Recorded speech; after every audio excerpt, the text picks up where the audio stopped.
노동사회과학연구소 정세와 노동 제168호 2020년 12월호 정세. 미국의 대선 혹은 민주주의에 대한 단상. 최만수 소장. 1.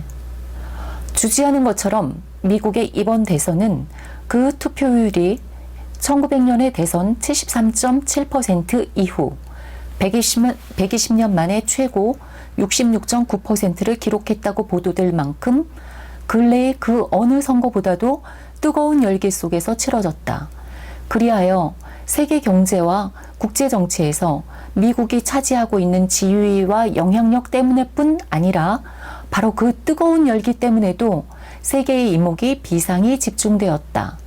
그리고 그렇게 치러진 미국의 이번 대선은 미국의 민주주의가 비상이, 실로 무섭도록 비상이 성공적으로 작동하고 있다는 것을 역시 그 어느 선거보다도 여실히 증명해 보여주었다. 일반적 평가와는 물론이요, 우리 연구소 내부에서 제출된 평가들. 예컨대 바이든은 자신의 승리 선언 연설에서 미국의 민주주의가 승리했다고 하였다. 그렇다면 미국의 민주주의는 회복될 것인가? 문영찬, 미국 대통령 선거와 노동자 계급, 현장과 광장. 미 대선은 끝났지만 아직 미국의 차기 대통령은 확정되지 않고 있다. 일단 언론은 바이든의 당선을 기정사실화하고 있다. 그러나 트럼프는 소송전으로 그 반전을 누리고 있다. 미국의 민주주의 시스템이 위기에 봉착했다. 미 대선은 혼란 상황에 있다. 트럼프는 불복을 선언했고 지지자들은 부정선거의 증거들을 긁어 모으고 있다. 최고의 민주주의 나라, 현대 민주주의의 기틀을 만든 나라가 삼류 정치의 모습을 보이고 있다.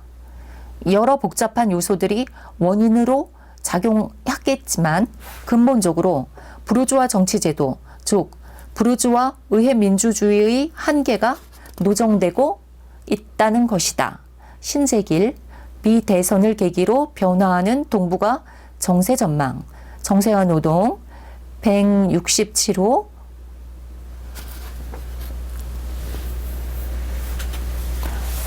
제출된 평가들과도 사뭇 다른 이러한 평가를 많은 사람들은 혹시 빈정거림이거나 반어적 표현이라고 생각할지도 모른다. 그러나 결코 빈정거림도 반어적 표현도 아니다. 내가 관찰한 바의 평가, 판단을 가감없이 그대로 말하고 있을 뿐이다. 이제 어떤 사람들은 걱정을 해줄 것이다. 저 노인네가 도대체 무얼 잘못 먹었기에 저러지 하면서. 그리고 물론 맛이 갔군 맛이 갔어. 드디어 완전히 맛이 가버렸군 하면서 고소해야 할 사람들도 꽤나 있을 것이다. 그러나 그런 걱정이나 고소해함이 지나면 지날수록 그 역시 그만큼 미국의 민주주의는 물론 자본주의적 민주주의 일반이 얼마나 성공적으로 작동하고 있는가를 보여주는 징표일 뿐이다. 그러한 걱정도 고소해함도 모두 그들이 민주주의에 대한 부르주아적 관점, 부르주아적 표방에 얼마나 깊이 함몰되어 있는가를 보여주는 징표이기 때문이다. 2. 일반적으로 들고 있는 미 대선의 특징적 현상은 승패의 문제를 제외하면 대략 다음과 같은 것들이다. 1.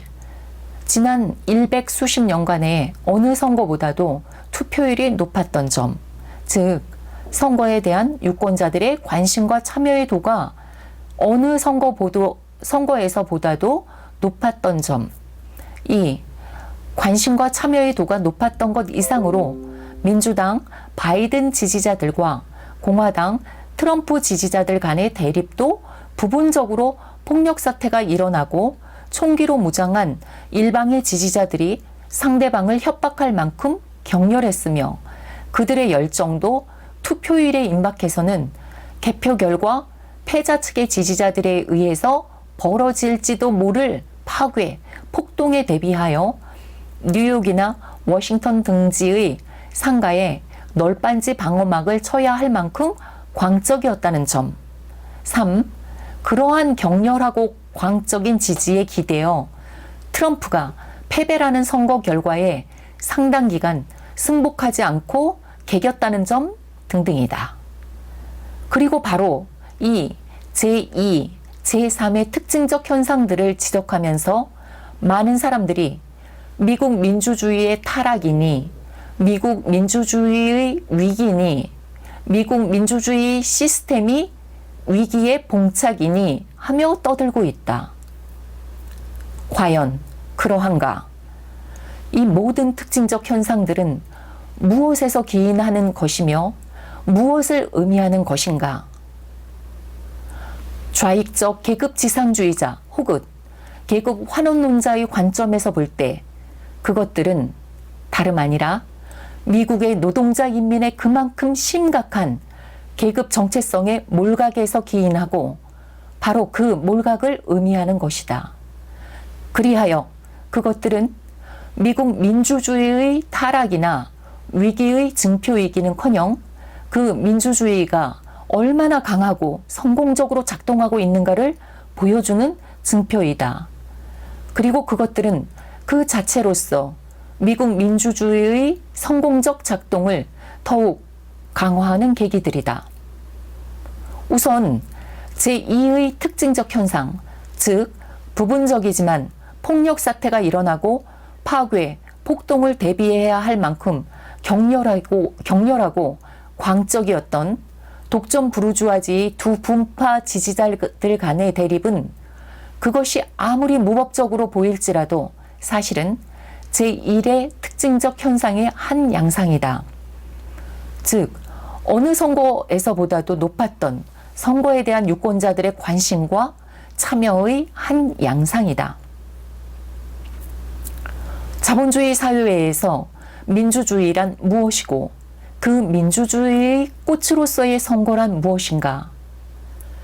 그 민주주의란 누가 뭐라고 해도 부르주아들끼리의 민주주의, 즉 부르주아 민주주의이고 그 선거란 부르주아 중 누가, 부르주아지 중 어느 분파가 부르주아지 전체를 대표하여 부르주아적 지배, 착취체제를 유지, 관리, 공고히 할 것인가를 결정하는 기구 절차이다. 따라서 노동자 계급을 위시한 피지배, 피착지 인민에게 있어서 그 선거는 자신들을 지배 착취하는 자들의 대표를 선출하는 기구 절차일 뿐이다. 그런데 그 노동자 인민의 절대 다수가 서로 경쟁하는 부르주아지의 어느 분파인가를 지지하여 분열된 채 서로 그토록 격렬하고 광적으로 대립한다? 그것은 다름 아니라 자신들을 지배 착취하는 자들의 우두머리를 선출하는 선거 투표에 대한 노동자 인민의 그만큼 격렬하고 광적인 관심과 참여의 도, 다시 말해서 이들 노동자 인민의 자본주의적 민주주의에 극도로 몰계급적인 몰입의 한 양상이 아닌가. 부르주아 민주주의가 그만큼 무섭도록 효율적으로 작동하고 있다는 것을 보여주는 것은 아니던가.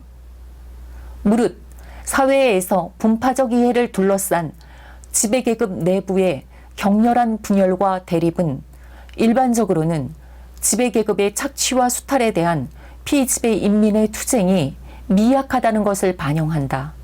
그리하여 자본주의 사회의 경우 그러한 분열과 대립은 당연히 자본주의라는 착취 체제를 폐절하려는 노동자 계급의 의식과 투쟁이 미약하다는 것을 반영하는 것이다.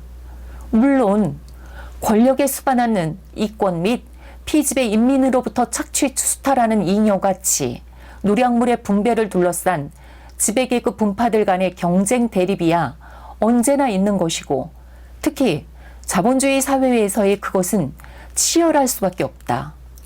하지만 피지배 피착취 인민 노동자 계급의 계급의식과 투쟁이 치열할 경우 저들 지배 착취 계급들은 자신들 간의 경쟁 대립을 일정한 한도 내에 제한하면서 피지배 피착취 인민 노동자 계급의 도전에 응전하여 그들 노동자 인민의 정치적 행동, 정치적 활성화를 억제, 억압하지 않으면 안 된다. 그런데 미국 대선의 경우 사실상 언제나 그래왔지만 특히 이번 선거에서는 민주당과 공화당이라는 지배계급의 양대 분파가 노동자 인민의 정치적 행동과 그 활성화를 억제하기는커녕 어느 때보다도 더 적극적으로 그들을 부추겨 자신들의 전투 병력으로 동원했다. 불복을 선언한 트럼프를 지지하며 부정선거의 증거들을 긁어모으고 있는 것도 트럼프 지지층이 유별나서가 아니라 여론조사에 의하면 바이든 지지자들도 바이든이 낙선하면 불복하겠다는 지지층이 40%에 이르고 폭력을 불사하게 했다는 지지층도 20%에 달한다는 것도 당연히 그러한 부추김과 동원의 결과다. 그리하여 당연히 이는 기존의 정치체제에 대한 노동자 인민들의 불신이 얼마나 깊은가를 말해주는 것이 결코 아니다. 미국의 민주주의 시스템이 위기에 봉착한 것도 절대 아니다. 또한 트럼프의 패배는 미국 민중의 승리라고 할 수 있는 것도 결코 아니다. 그리고 미국의 민중이 트럼프의 법과 질서, 인종주의 정책을 거부한 것도 노동자 계급의 입장에서 트럼프의 패배가 세계사적 반동의 흐름을 일정하게 제어할 가능성이 자라고 있는 것도 결코 아니다. 모두가 그 정반대다. 그것은 갈수록 심화되고 있는 빈곤과 실업, 생활의 불안정과 그 개선 전망의 부재에 강한 고통과 불만을 느끼고 있는 다수의 노동자 인민이 그 고통의 원인을 자본주의라는 착취 체제의 본성, 그 운동 법칙 속에서 찾지 못하고 있는 것, 그리하여 그 해결의 전망과 방도를 착취 체제 그것의 폐절에서 찾는 대신에 거꾸로 그 착취 지배계급의 어느 분파에서 찾고 있다는 것, 즉 그만큼 기존의 정치 체제에 대한 환상과 신뢰 위에서 헛된 해결책을 찾고 있다는 것을 의미해야 한다. 따라서 이번 대선은 미국 민중의 승리라고 할 수 있는 게 아니라 이러한 정치적 상황이 계속되고 강화되는 한 미국 노동자 민중의 승리 가능성은 그만큼 요원하다는 것을 의미한다. 그만큼 지금 미국의 민주주의, 미국 독점 부르주아지의 정치 지배 체제는 무섭게 강고하고 성공적으로 작동하고 있는 것이다. 제3의 특징적 현상, 즉 선거 결과에 대한 트럼프의 불복은 그것이 아무리 불성사납더라도 부르주아 지배체제에 어떤 생채기를 내는 것이 결코 아니다. 그 판세가 돌아가고 있는 것처럼 그의 패배가 확정되고 그리하여 그가 아무튼 그에 승복하는 것으로 끝나든 그럴 리야 전혀 없지만 현재의 판세 진행과 반대로 개표 결과가 뒤집히는 것으로 끝나든 그것은 독점 자본의 지배체제에 어떤 생채기도 내지 않으면서 정리될 작은 해프닝일 뿐인 것이다. 게다가 이 해프닝은 부르주아 지배체제에 어떤 생채기를 내기는커녕 오히려 미국의 부르주아 지배체제, 즉 그 민주주의를 더욱 강화하는 것으로 작동할 것이다. 왜냐하면 그것은 노동자 인민의 관심을 자신들의 문제로가 아니라 부르주아 간의 그 분파 투쟁으로 이끌면서 그들을 더욱더 열정적인 몰계급적 대립과 비판으로 몰아갈 것이기 때문이며 그리하여 자본의 이데올로기, 지배체제의 그들의 몰입, 복속을 그만큼 더 강화할 것이기 때문이다.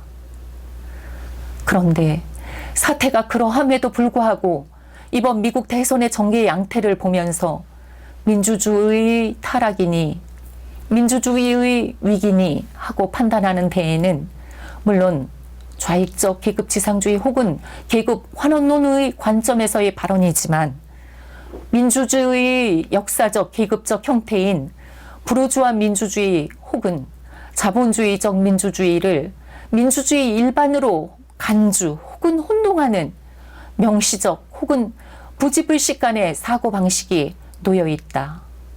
혹은 적어도 그 역사적, 계급적 성격에 대한 비판적 인식이 불철저하고 전후의 사고가 자가당착적이고 혼란스럽다는 특징이 있다. 예컨대 다음과 같은 발언을 보자. 최고의 민주주의 나라, 현대 민주주의의 기틀을 만든 나라가 삼류 정치의 모습을 보이고 있다. 여러 복잡한 요소들이 원인으로 작용하겠지만 근본적으로 부르주아 정치제도, 즉 부르주아 의회 민주주의의 한계가 노정되고 있는 것이다. 보수당과 진보당이 양당 체제에 기초한다지만 두 당 모두 독점 자본가들이 분파 이익을 대변하고 있다. 노동자 민중의 이익을 대표할 정치 세력은 없는 것이다. 이것이 미국에서 진보적이라는 민주당이 노동자 계급으로부터 버림받는 이유이다. 트럼프와 샌더스가 대중적 지지를 받는 원인이기도 하다. 유럽도 마찬가지다. 소위 삼인주의 정당들이 모두 노동자들을 배신하고 신자유주의로 돌아섰다. 그 빈 공간을 좌우 포퓰리즘이 차지하고 있다. 현대 민주주의의 기틀을 만든 나라라는 식의 사고는 그렇다 치더라도 이번 대선에서 보여주고 있는 삼류 정치의 모습이나 두 당 모두 독점 자본가들이 분파 이익을 대변하고 있는 것 등은 근본적으로 부르주아 정치제도, 즉 부르주아 의회 민주주의의 한계가 결코 아니다. 우선 이른바 삼류 정치의 모습, 그것은 대한민국의 정치제도, 대한민국의 부르주아 민주주의가 그렇듯이, 그리고 어느 부르주아 민주주의나 그렇듯이 약간씩 형태와 정도를 달리하면서 나타나는 부르주아 정치제도, 부르주아 민주주의의 희비극적 양태이다. 부르주아 민주주의, 즉 노동자 인민에 대한 부르주아이지 독재를 인민을 위한 민주주의인 양 하는 데에서 기인하는 희비극적 양태인 것이다. 그리고 두 당이든 세 당이나 네 당 등등이든 모두 독점 자본가들의 분파 이익을 대변하고 있는 것은 결코 부르주아 정치제도, 즉 부르주아 의회 민주주의의 한계가 아니라 부르주아 정치제도, 즉 부르주아 민주주의의 근본적 목적이자 그 본질이다. 부르주아 민주주의의 한계는 그것이 역사적이며 따라서 그 토대인 자본주의적 경제체제, 그 생산관계와 더불어 조만간 폐기될 수밖에 없다는 데에 있는 것이지 결코 다른 데에 있는 것이 아니다. 또한 민주당도 공화당도 두 당 모두 독점 자본가들의 분파 이익을 대변하고 있어서 미국에서 진보적이라는 민주당이 노동자 계급으로부터 버림받고 있다? 그것이 트럼프와 샌더스가 대중적 지지를 받는 원인이다? 소위 삼인주의 정당들이 모두 노동자들을 배신하고 신자유주의로 돌아섰고 그 빈 공간을 좌우 포퓰리즘이 차지하고 있다?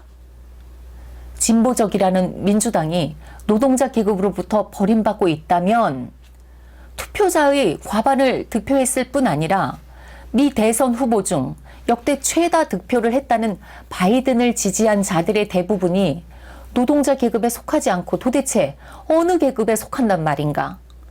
트럼프나 샌더스는 독점 자본의 양대 정당인 공화당이나 민주당에 속하지 않은 독립적인 포퓰리스트들이란 말인가? 그리고 삼인주의 정당들이 독점 자본의 좌익이 된 지가 언제인데 새삼 삼인주의 정당들이 모두 노동자들을 배신하고 신자유주의로 돌아섰다며 그 빈 공간을 좌우 포퓰리즘이 차지하고 있다고 말하는 것인가? 이 모두 얼마나 자가당착적이고 혼란스러운 사고인가? 3. 이번 미 대선의 양태나 결과는 세계사의 반동이 극복될 가능성이 자라나고 있다는 것의 징표가 결코 아니다. 세계사적 반동이 현실로서 극복되는 것은 전 세계의 노동자 계급과 민중이 민주주의 투쟁을 강화하고 단결을 하면서 세계적 차원에서 사회주의 운동이 재생되고 혁명운동이 발전되고 끝내 21세기를 새롭게 여는 사회주의 혁명이 세계 제국주의 질서의 약한 고리에서 발발하는 것을 의미한다고 말하는 것도 이제 노동자 민중 민주주의를 당면 요구로 내걸어야 할 때이다. 노동자 민중의 이익을 대변하는 정치제도의 수립을 고민할 때이다. 그러기 위해서는 노동자 민중이 단일한 정치 조직으로 단결해야 한다고 말하는 것도 미국의 이번 대선에서는 구체적 사건, 정세를 고찰하면서 이끌어내야 하는 결론이나 교훈, 방침이 결코 아니다. 좀 가혹하게 말하자면 이러한 언설은 그저 그럴듯한 극히 일반적인 이현령 비현령의 상투어들일 뿐이다. 노동자 계급의 선진적 분자라면 이번 미국 대선에서 보아야 할 것은 이른바 삼류 정치의 모습이나 미국 민주주의의 위기 혹은 민중의 승리 등등이 아니다. 보아야 할 것은 세계 경제 위기와 거대한 사회적 불평등, 광범한 실업과 빈곤, 그리고 특히 세계 최강, 최부국에서 불과 수개월 사이에 수십만이 전염병으로 죽어가는 공공의료의 철저한 부재에도 불구하고 노동자 인민의 절대 다수를 자신들의 의제 속으로 끌어들여 열광하며 서로 대립해하는 부르주아 민주주의, 부르주아 지배체제의 무섭도록 강고한 지배력 그것이다. 그리고 바로 거기에서 출발하여 그 무섭도록 강고한 지배력이 어디에서 연유한가를 보아야 하고 그리하여 그 지배력을 극복할 방법, 방안을 강구해야 한다. 앞에서 나는 이번 미국 대선의 모든 특징적 현상들은 다름 아니라 미국의 노동자 인민의 그만큼 심각한 계급 정체성의 몰각에서 기인하며 바로 그 몰각을 의미하는 것이라고 말했다. 실제로 그렇지 않은가? 만일 그들이 노동자 계급으로서의 정체성을 몰각하고 있지 않다면 어찌 그들이 자신들을 집에 착취하고 있는 독점 자본의 두 분파의 총알바지가 되어 그토록 광적으로 서로 대립할 수 있겠는가?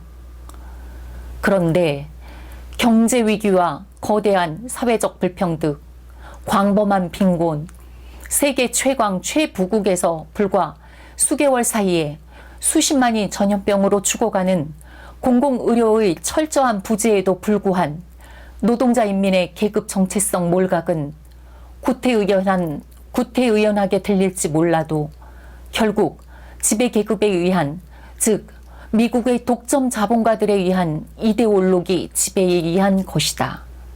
일찍이 막스와 엥겔스가 말하지 않았던가. 지배계급의 사상이 어느 시대에나 지배적인 사상이다. 즉 사회의 지배적인 물질적 권력인 바의 계급이 그 사회의 지배적인 정신적 권력이다. 물질적 생산을 위한 수단들을 마음대로 할 수 있는 계급은 그와 동시에 정신적 생산을 위한 수단들을 마음대로 할 수 있으며 그 때문에 또한 정신적 생산을 위한 수단을 갖지 못한 사람들의 사상은 지배계급의 사상에 종속되어 있다. 지배적 사상이란 지배적인 물질적 관계의 관념적 표현, 사상의 형태로 표현된 지배적인 물질적 관계 이외의 그 어떠한 것도 아니며 따라서 그것은 실로 하나의 계급을 지배계급에게 하는 관계의 관념적 표현, 따라서 이 계급의 지배의 사상 이외의 아무것도 아니다. 자본주의적 생산에 의해 지배되는 사회 상태의 내부에서는 비자본가적 생산자 역시 자본주의적 관념에 의해서 지배되고 있다. 칼 막스 독일 이데올로기와 자본론에 있는 인용글입니다. 실로 미국의 이번 대선은 물질적 생산을 위한 수단들을 사유하여 그것들을 마음대로 하고 있는 자본가 계급에 의한 이데올로기 지배와 그에 대한 노동자 인민의 종속이 얼마나 압도적으로 관철되고 있는가를, 그리하여 부르주아 민주주의가 얼마나 무섭도록 고도로 작동하고 있는가를 그 어느 때보다도 선명하게 보여주었다. 그러나 그렇다고 해서 그 종속이 숙명적인 것은 결코 아니다. 막스와 엥겔스가 도처에서 지적하고 있는 것처럼 자본가 계급은 그 자본뿐 아니라 노동자 계급도 갈수록 거대한 규모로 생산, 재생산, 집적 집중하며 자본주의적 생산의 모순과 그 계급적 적대성은 바로 그 노동자 계급으로 하여금 과학적 사상과 사회의식으로 계급의식으로 무장하여 투쟁하도록 끊임없이 자극, 훈련하기 때문이다. 다시 말해 자신들의 매장인을 거대한 규모로 양성하기 때문이다. 그리하여 지배와 도전, 투쟁 끝에 결국은 노동자 계급들이 저들을 매장하게 될 터인데, 그렇다면 문제는 노동자 계급이 어떻게 하여 그러한 과정을 한 목적적으로 지배할 것이며 어떻게 하여 희생을 최소화하면서 그 매장의 날을 앞당길 것인가 하는 것으로 귀착된다. 그리고 그러한 과제는 특히 20세기 후반 이후 고도로 발달하여 그 지배 규모도 그 영향력도 거대화한 대중매체들, 즉 자본에 의한 대중의식조차 조작 매체들의 가히 절대적이기까지 한 이데올로기 지배에 파열구를 내지 않고는, 그리하여 그것을 극복하지 않고는 수행될 수 없다.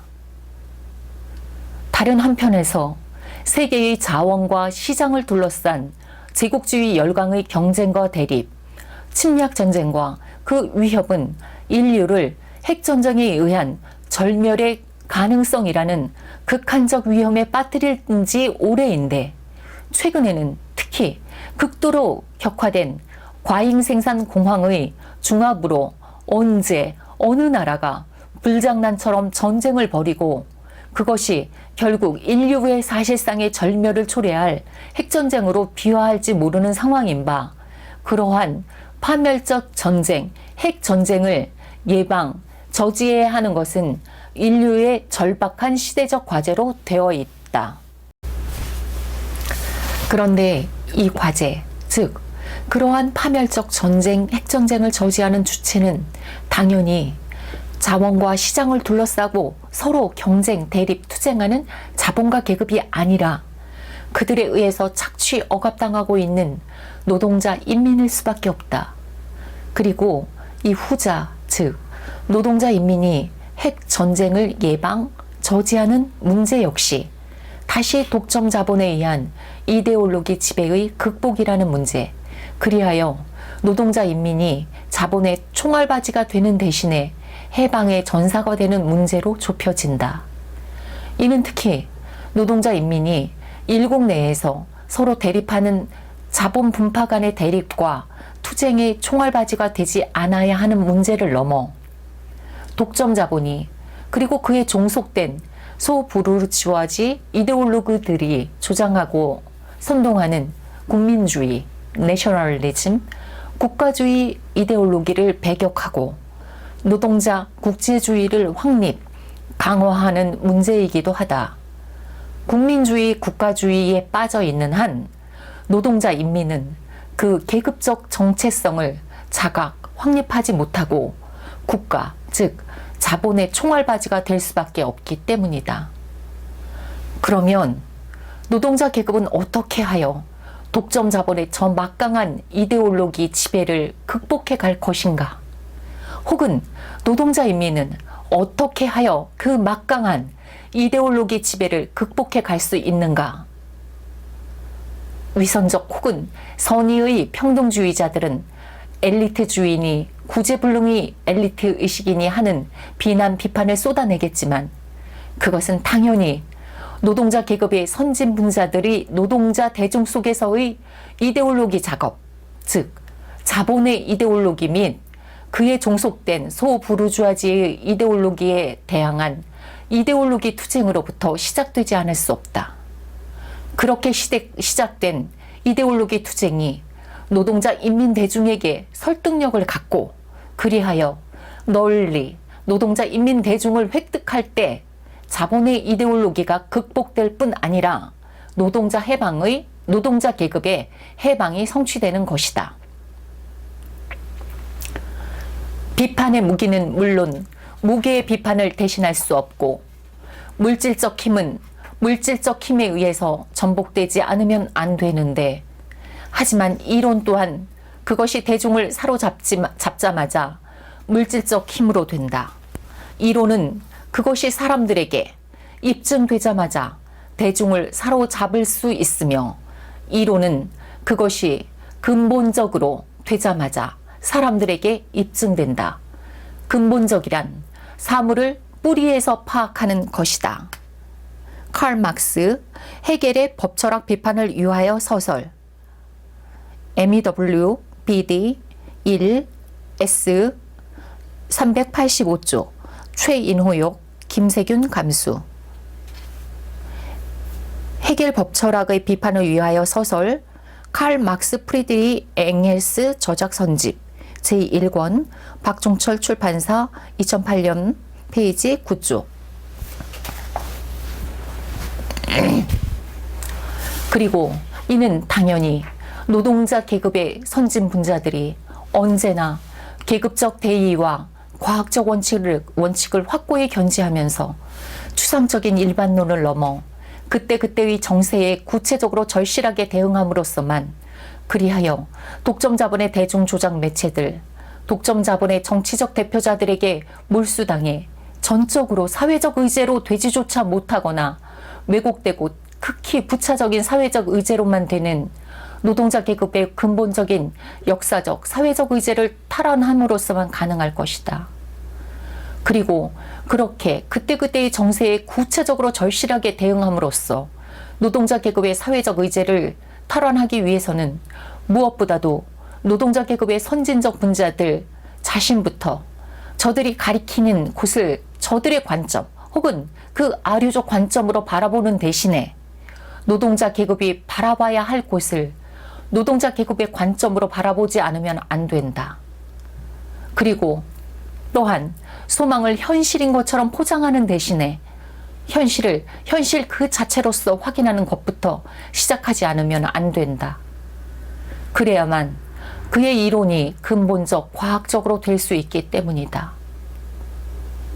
다시 미국의 이번 대선에 대해서 말하자면, 그리고 나아가 부르주아 민주주의 일반, 부르주아 민주주의에서의 선거 일반에 대해서 말하자면, 그것들을 고찰하고 논하면서 부르주아의 분파들 간의 이해의 차이나 그들에 의해 표명되는 정치적 태도, 방침의 차이를 주로 주목하는 것은 그 부르주아 민주주의, 그 선거를 고찰하고 논하되 노동자 계급이 보아야 할 곳을 노동자 계급의 관점에서 바라보며 고찰하고 논하는 것이 아니다. 그것은 바로 저들이 가리키는 곳을 저들의 관점 혹은 저들이 조장하는 그 아류적 관점에서 고찰하고 논하는 것이다. 그렇게 되면 착취, 억압당하고 있는 노동자 인민의 이해, 해방에는 사실상 의미가 없는, 저들 간에는 치열하지만 사실은 사소한 분파적 차이, 대립이 마치 노동자 인민의 이해에도 중대한 문제인 양 보이게 되고, 그렇게 노동자 인민 대중에게 선전함으로써 독점 자본의 노동자 인민 대중이 이데올로기적 정치적 종속을 강화하는 데에 일익을 담당하게 된다. 논의의 뒷부분에 아무리 저들 부르주아 정당들은 모두 자본가 계급의 이익을 대표 옹호한다고, 그러니까 노동자 계급이 단결하여 투쟁해야 한다고 덧붙여 보았자 그것은 공허한 구호, 공허한 관념일 뿐 사실상 아무런 실천적 의의도 없다. 그렇게 얘기하는 선진적 분자들 자신에게조차 그것들은 공허한 구호, 공허한 관념일 뿐이어서 실제로 정세를 분석할 때에는 부르주아지가 제시하는 시각관념을 따르고 있는 것처럼 이번 미국의 대선과 같은 부르주아 선거, 부르주아 민주주의를 고찰 분석할 때에는 그들 분파 간의 정치적, 경제적, 정책적 차이와 대립을 드러내 보이며 강조해서는 안 된다. 그들 분파 간의 사소한 차이와 대립, 그리하여 노동자 인민에게는 사실상 의미가 없는 차이와 대립을 노동자 인민에게 중대한 차이인 양 기만적으로 과장 선전하는 부르주아지, 그들의 대중조작 매체에 맞서 그 본질적 동질성, 그 공통의 반노동자성, 반인민성을 폭로하지 않으면 안 된다. 무릇 노동자 계급 선진 분자들의 임무는 부르주아지 분파들 간의 차이와 대립을 강조하는 것이 아니라 부르주아지와 프롤레타리아트 독점 자본가 계급과 노동자 인민 간의 근본적 계급적인 이해의 적대성을 폭로하고 강조하는 것이다.